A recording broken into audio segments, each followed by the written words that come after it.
आपने भक्तों की मन्नतें सुनी होंगी, लेकिन बिहार के उप मुख्यमंत्री सम्राट चौधरी की मन्नत ने सबका ध्यान खींचा। चलिए जानते हैं क्या थी ये मन्नत और क्यों उन्होंने अयोध्या की यात्रा की। बिहार के उप मुख्यमंत्री सम्राट चौधरी ने प्रतिज्ञा ली थी कि नीतीश कुमार को मुख्यमंत्री पद से हटाकर ही अपनी पगड़ी मुरेठा खोलेंगे। जब नीतीश कुमार भाजपा के साथ गठबंधन कर बिहार के मुख्यमंत्री बने, तो सम्राट चौधरी ने अपनी प्रतिज्ञा पूरी करने के लिए अयोध्या की यात्रा की। वहां पहुंचकर उन्होंने अपने सिर के बाल मुंडवाए और मुरेठा रामलला को समर्पित किया। सम्राट चौधरी ने अयोध्या पहुंचकर सरयू तट पर स्नान किया और फिर सरयू नदी से रामलला के दरबार तक पदयात्रा की। इस यात्रा में उनके साथ उनके समर्थक भी थे। चौधरी ने यह प्रतिज्ञा नीतीश कुमार के इंडिया गठबंधन से जुड़ने के बाद ली थी। उन्होंने तय किया था कि वे नीतीश कुमार को मुख्यमंत्री पद से हटाने के बाद ही अपनी पगड़ी खोलेंगे। जब नीतीश कुमार एनडीए गठबंधन में वापस आ गए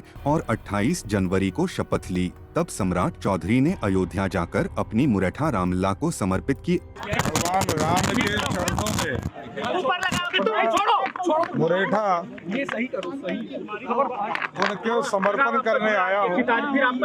और पिछले 2 साल से हम लोग लगातार बिहार में एक अभियान चलाकर इंडी गठबंधन के सरकार को हटाना था, और आदरणीय नीतीश कुमार जी ने 28 जनवरी को वो गठबंधन छोड़कर हमारे साथ मुख्यमंत्री हुए। और हम लोग मुख्यमंत्री बनाने के बाद ये हम लोगों ने तय किया कि अयोध्या जाकर प्रभु श्री राम के चरणों में इसको समर्पित करने का काम करूंगा। धन्यवाद। कोई ऐसी बातें अब नहीं बची, संदेश देंगे बिहार के विपक्ष को? एकदम कोई ये यदि सोच रहा है तो अत्यंत दुर्भाग्यपूर्ण है।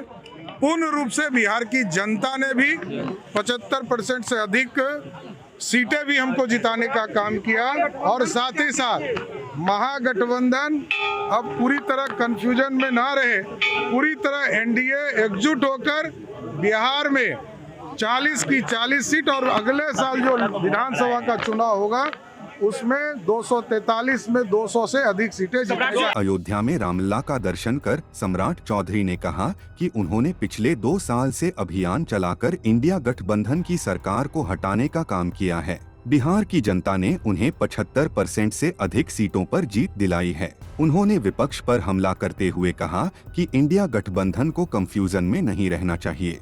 एनडीए अगली बार बिहार में एकजुट होकर 40 में से 40 सीटें जीतेगी और विधानसभा चुनाव में 243 में से 200 से ज्यादा सीटें हासिल करेगी। लोकल 18 के लिए अयोध्या से सर्वेश श्रीवास्तव की रिपोर्ट।